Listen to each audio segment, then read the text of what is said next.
nakikita nyo tong side mirror cover na to. Yan. Papalitan ko ngayon yan.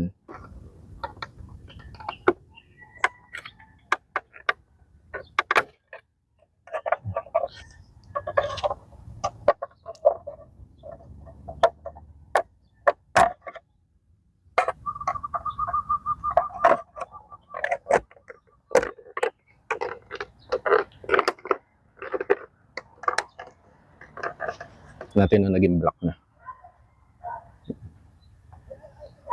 Ayan o. So kapag black, so ganyan lang yung magiging itsura niya.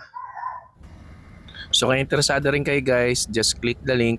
And thank you for watching. Have a good day. Drive safe. God bless. And bye-bye.